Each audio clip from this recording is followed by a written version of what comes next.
Unang sa lahat po, si Marie. Actually, please pronounce as Kananga. Especially when it comes dito sa Kabisaya. Kananga, parang Kalinga. Hindi sila pronounce nga ba? Kaya, mali po, isang pong magandang umaga sa ating lahat. Magandang umaga po sa ating mga kapatid na nasa tawid dagat. At maraming magandang umaga din po sa ating mga kapatid na nasa iitan po. Okay? It's a privilege po na mag-share ng salita ng Panginoon. Sama-sama po natin payagan sa oras na ito na tayo po ay ma-encourage at mabigyan ng pag-asa ng salita ng Panginoon. When it comes sa mga ganito, hindi lang po ang mga kapatid natin na mga inmates, but also even ang mga kapatid natin na sa lives, being encouraged and taught by the word of God. Now let us pray. Father in heaven, kami po Ama ay buong pusong nagpapasalamat sa umagang ito na inyong binigay sa amin. Upang kami po Ama ay taas ang inyong pangalan at mag-aaral ng inyong salita. Alisin Ama ang mga bagay na pwedeng madlang upang ikaw Ama ay mausap sa amin. Buksan mo kami mga puso at kami Ama ay inyong encourage sa pamamagitan ng inyong salita. Magkaroon ng pag-asa na panghawakan ng mga ito. Maraming salamat po. Ang lahat ng ito namin sa pangalan ng Jesus. Ang lahat po ay magsabi ng Amen. Today I will speak po sa isang napakahalagang parte ng ating pamumuhay Kristiyano. Hindi lamang po sa tungkol sa panalangin, kundi yung panalangin na nagpapatuloy at masasabi natin tayo ay nagpupusili at nagtsatsaga sa pananalangin. And then I will speak about persistence in prayer. Let us open up. I will be speaking about persistence in prayer, mga kapatid.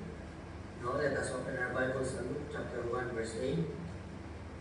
Luke chapter 18 verses 1 to 8. It says,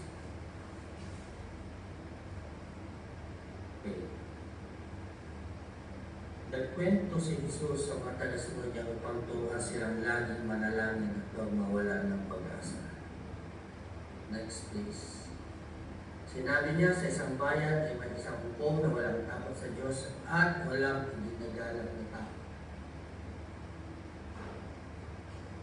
Sa bayan din iyon ay may isang Yuda na palaging pumupunta sa hukuman at sasabi, bigyan niyo po ako ng katarungan at ipagtanggol niyo ako laban sa mga kaaway. Verse 40. Nung una hindi pinapansin ang hukumang Yuda, pero bandang huli ay sinabi niya, kahit hindi ako natatakot sa Diyos at walang iginagalang na tao,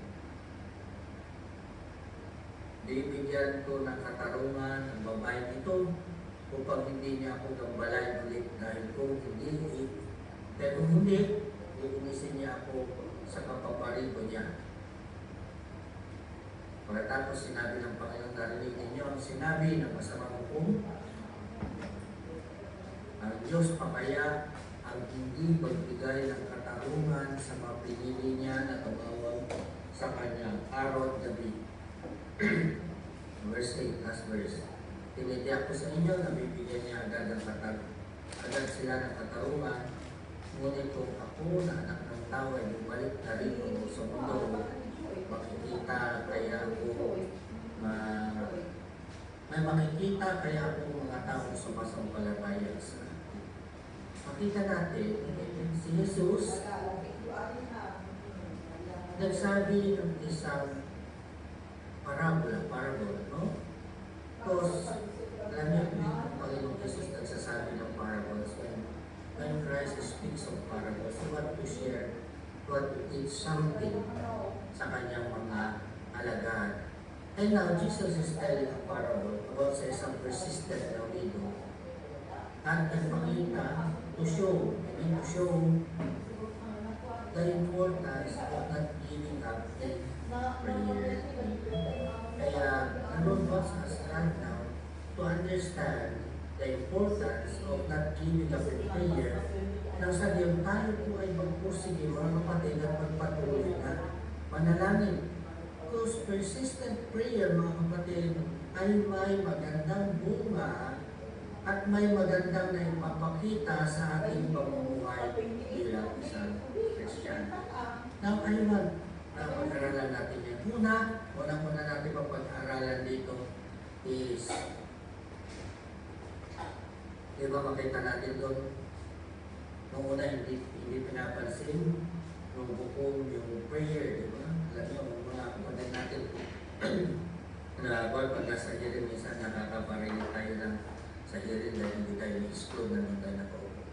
Especially when it comes that our lawyer or there is a lawyer or attorney marinig muna verbal motion. Di naman niya sinasabi, I motion in this court. Di naman niya sabi, I pray in this court. Your Honor, that the case ng ating kapatid na ito ay dismissed because ang kanyang complainant is 4 times na successive na hindi na umaten. At hindi na siya nagpa ng written na motion to dismiss, but the lawyer, your defense lawyer, has put on a verbal motion. Ang sabi niya, I pray. Diba? Makikita natin dito mga kapatid, what can we learn from this is, when we pray persistently sa ating Panginoon, God honors, listen to this, una natin matututunan dito, God honors persistent prayer. Why? Bakit? Because it reflects. Nagpapakita ito ng ating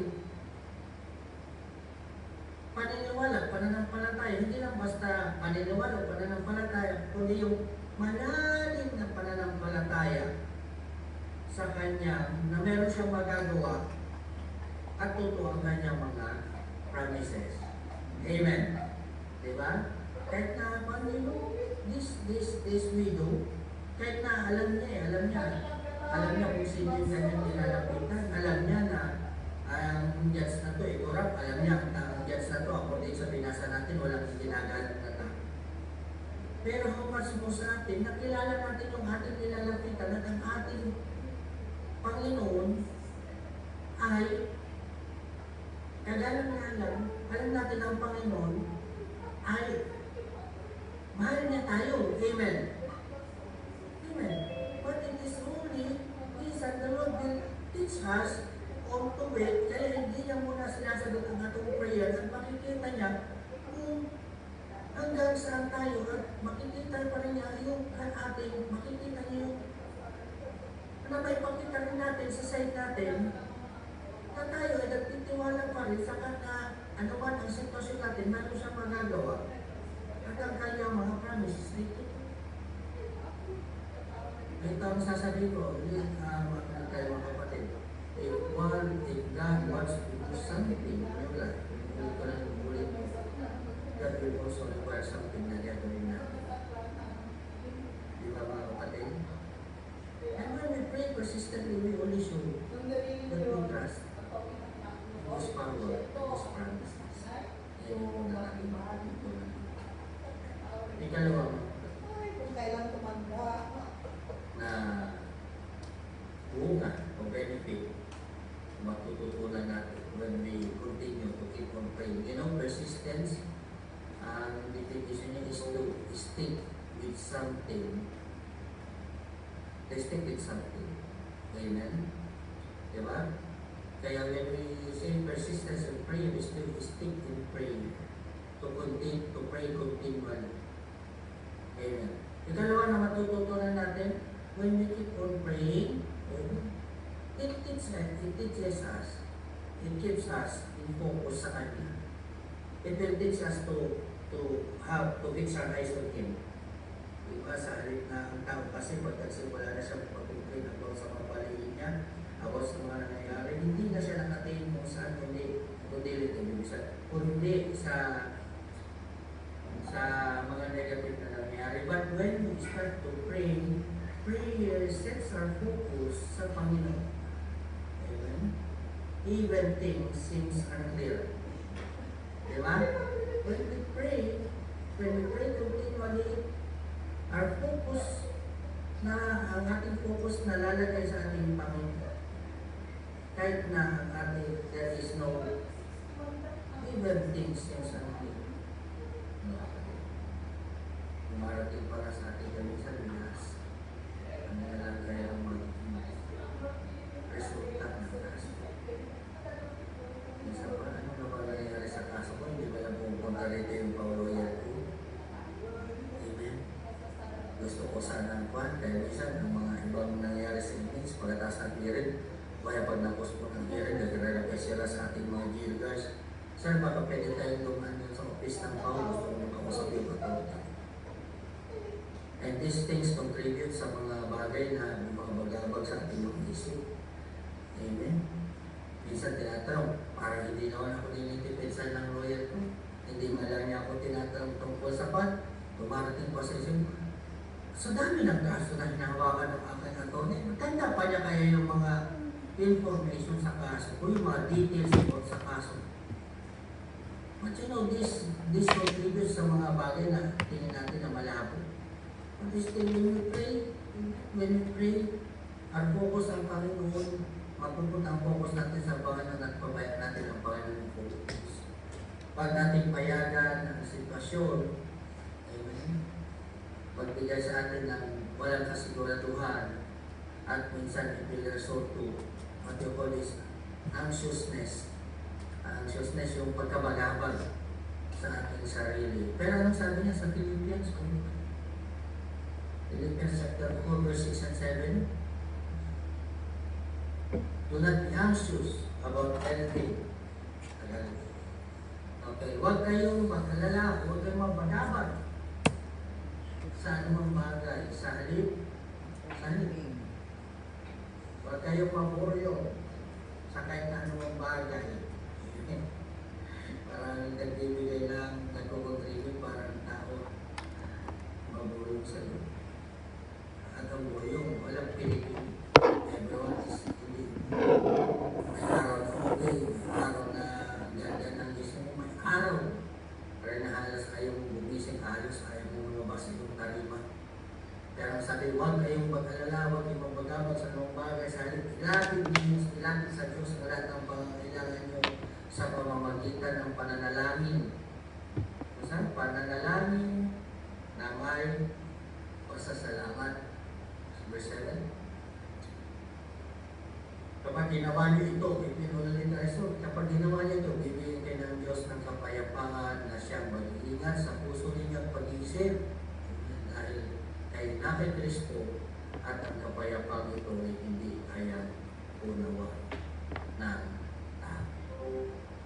Kaya yung iba, minsan, pag sinurrender na lang prayer has been part of their everyday life. Kung ba nagtataka, bakit ito ganito, lagi naka-smile. How to be you? Sabi niya, no? How to be you? Diba? Tatuloy ka lang yung sikreto mo. Kaya, persistence and prayer keeps us focused on Him, even when things seem unclear. And always remember, brothers and sisters, that itong parable na to is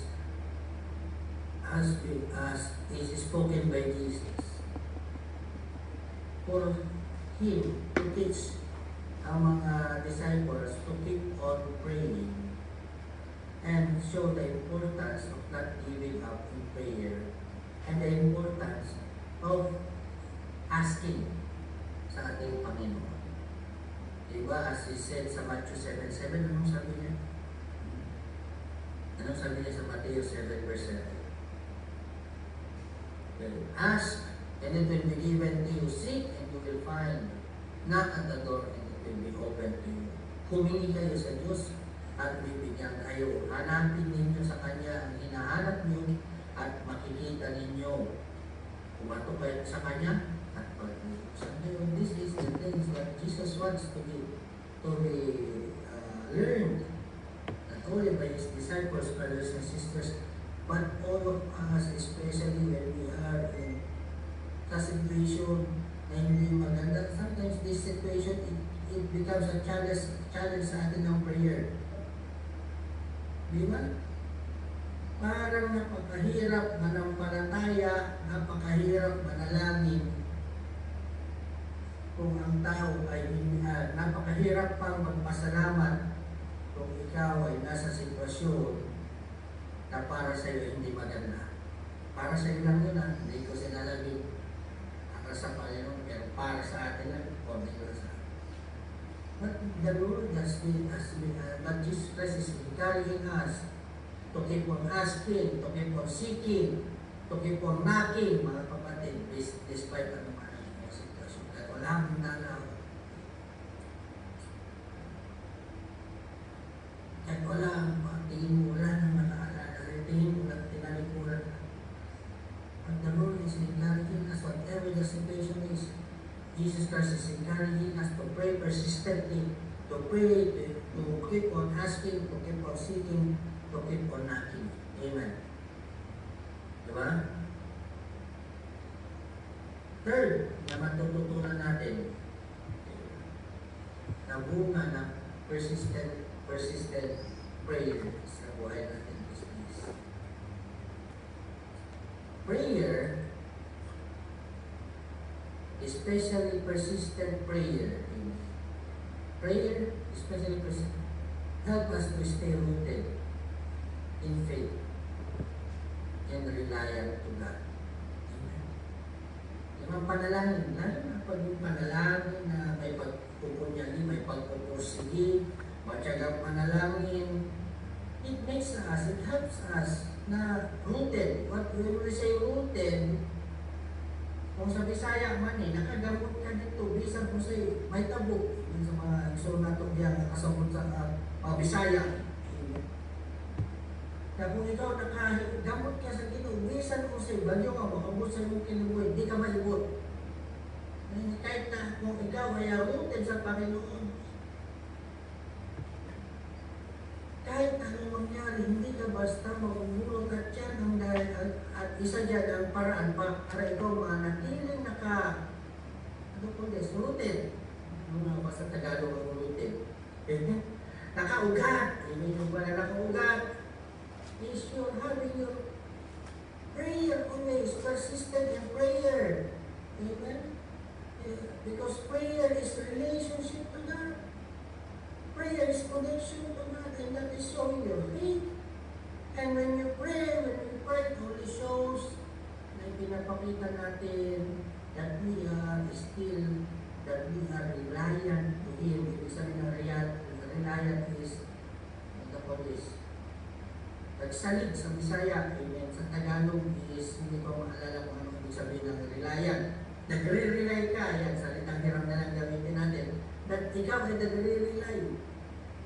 Ano yung sa Panginoon?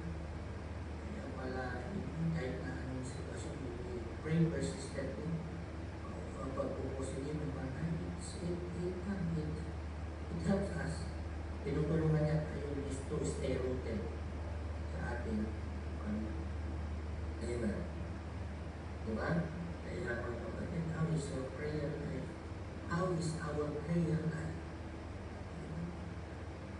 Sa mga nasa lahiyan, kumusta ang ating prayer? Kaya, during our DTC days, we are encouraged brothers and sisters to have a prayer list para alam mo ano yung pinag-pray mo palagi at pag nasagot na chikan mo na, tanggalin mo na. Kung aasalan tayo dito sa mga prayers natin, minsan mayroon tayong mga prayer na nakakalimutan, hindi na parehas ko. Kaya when you pray, isulat mo yung mga gusto mo pa, and then it's your prayer to keep on praying, pray persistently on these things. It keeps us rooted. Hindi ba hindi sila nawawala sila? Why? This prayer. Ano ba ang pinakaunang nawawala when it comes sa tao na nawawala ang kanyang rooted sa Panginoon is pag nagsimula lumamig ang kanyang prayer, nagsisimula rin na matuyo yung connection niya is yung root connection niya sa Panginoon. But sa atin, brothers and sisters, ano man ang situation natin dyan, we do not let ang mga situation, ang mga hindi magandang pangyayari for us na lumamig sa ating prayer. Hindi tayo manikulis yung ugat, matuyot yung ugat, mawala, hindi nakanakagdat sa Panginoon.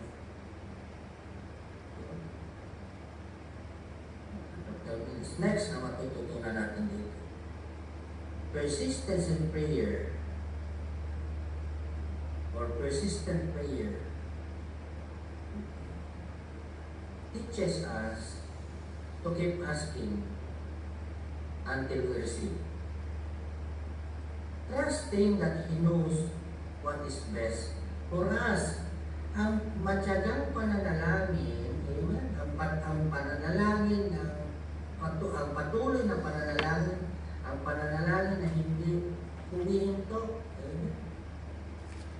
Tinuturuan niya tayo na patuloy na manalangin hanggang sa matanggap natin ang ating hinihiling. At Panginoon. Huwag natin sabihin hinihiling. Mas magandang pakinggan. At ito nagpapakita na tayo nagtitiwala pa rin na ang Panginoon alam niya kung ano ang best para sa atin. Minsan may mga bagay na akala natin okay, akala natin sakto yung para sa atin. Pero hindi. May mas best na alam ng Panginoon para sa atin. Para sa inyo dyan, para sa mga nasa lahat, para sa lahat sa atin.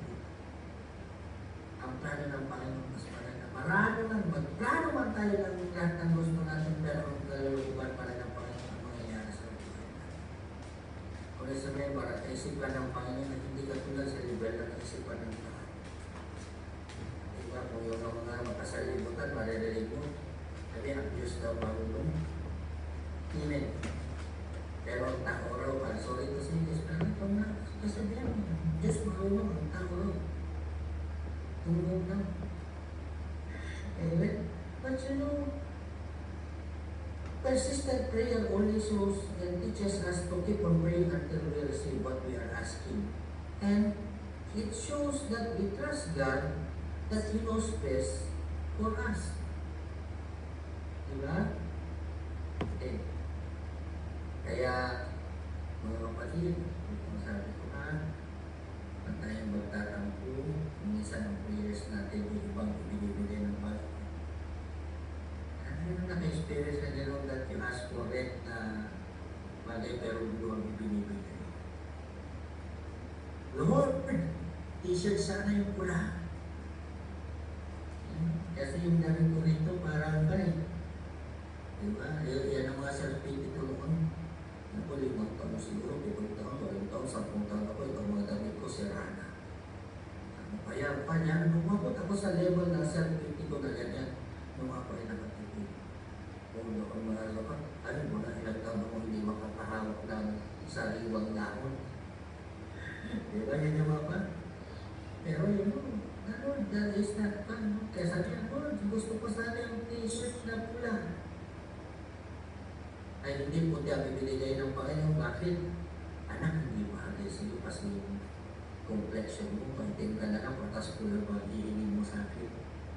Basta mo pag-iitin. Diba? Kaya, the Lord knows what is best for us. Kung sinasabi nila, mothers knows best, no? Our Lord knows best para sa atin. Diba? Amen. And last, pinakalas. Persistent prayer strengthens our relationship with God, showing that we truly trust His decisions even in the waiting. Amen. Tawag ba yung grammar? Pagkita, basta sabuta ba na ito po sa Bisaya? Sabuta ba na ito, Pastor? Mga sa mga isong na ito. Sabuta ba na ito, Pastor? Ayun na i-dramatize bisan ito. Especially during the time nung nag-aaral pa ako ng Bisaya na sabi ko, sige Pastor, mag-Bisaya ka, kaya mag-nagwan kami. Because I was not originally from sa dito sa Visayas region or Mindanao region. Pagdalatok po ako mga kapatid. It took me years to learn. Amen. Bisaya language. And sabi dito, prayer or persistent prayer strengthens our relationship with God. Why? Bakit po? Ito kasi nagpapakita na tayo ay totoong nagtitiwala sa kanyang mga desisyon kahit sa panahon na tayo ay ganyan, pinaghingi tayo. When you wait, kapag sabi niya, if the time is right, I, the Lord, will make it happen. Kung ang oras ay, kung ang panahon ay yun, kung tamang panahon na, ako sa papayagan kung mangyari ng mga bagay-bagay. Kaya when it comes to our prayer, when you pray for sa inyong mga kaso, when you pray sa inyong mga mahal sa buhay, that is what the Jail has taught me. Because before ako na pasok, ako yung tao hindi marunong maghintay. Ako yung tao pag may gusto akong gawin, gagawin ko na. Kung ako yung tao na kung may gusto ako, makuha ko ko. Pero nung nakulong na ako, the Lord has still taught me.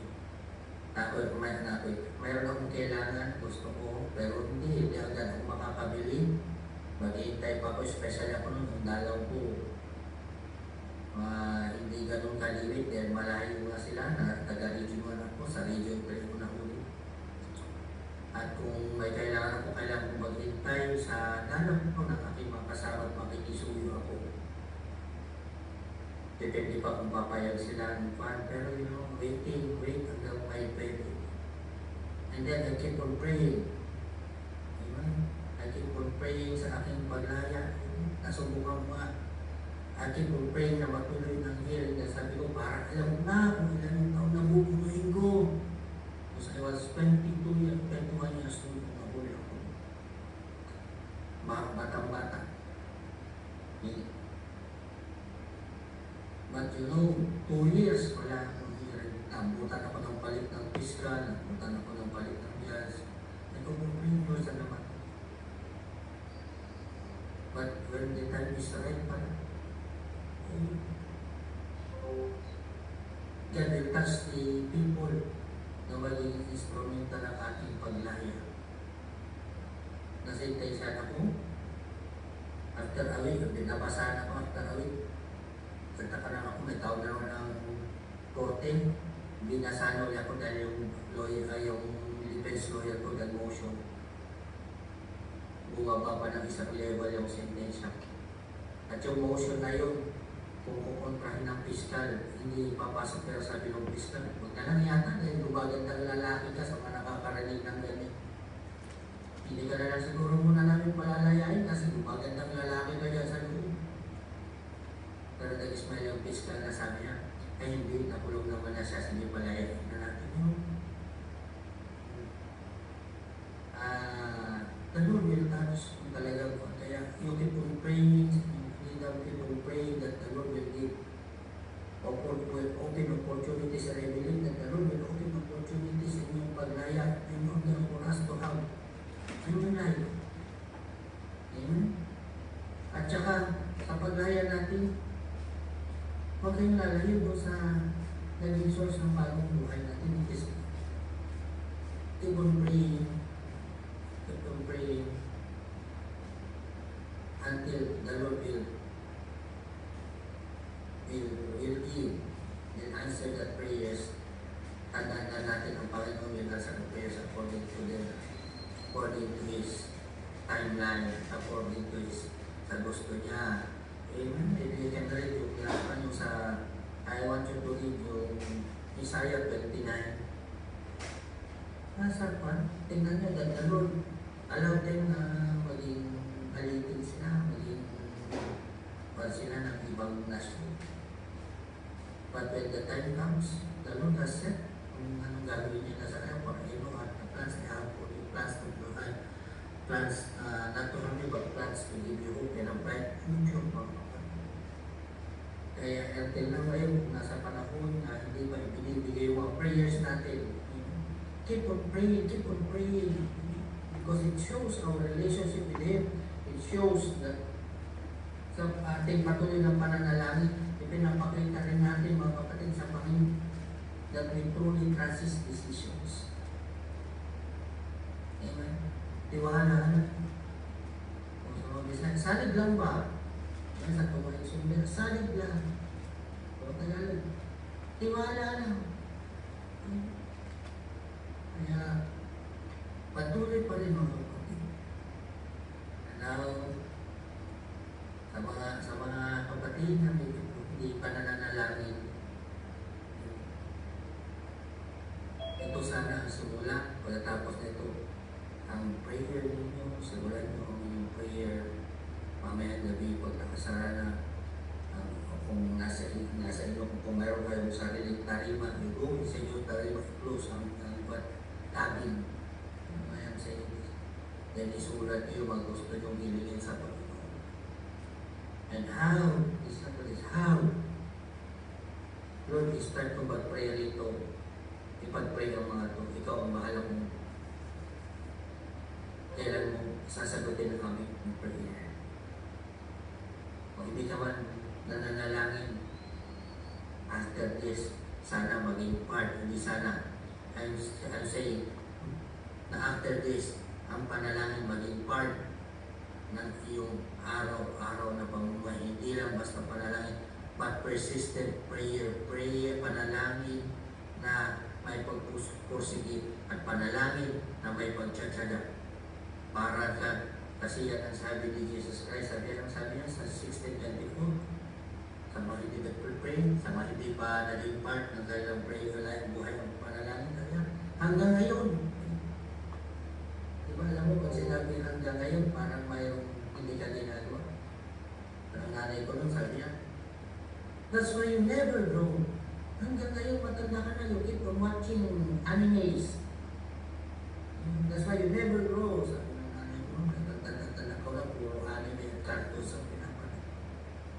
Ibig sabihin, for the very panahon, but the Lord is saying, Christ is saying that now, sa ating lahat, until now, hanggang ngayon, wala pa kayo hilingin anuman. Sa pangalan mo, kayo humili at kayo tatanggap upang malubos ang inyong kagalakan. Yan yung ating topic. Persistence praying. I persistent in praying. Persistence in praying. Patuloy tayo. Let's pray. Father, thank you for this encouragement na aming natanggap, Panginoon, sa pamamagitan ng salita.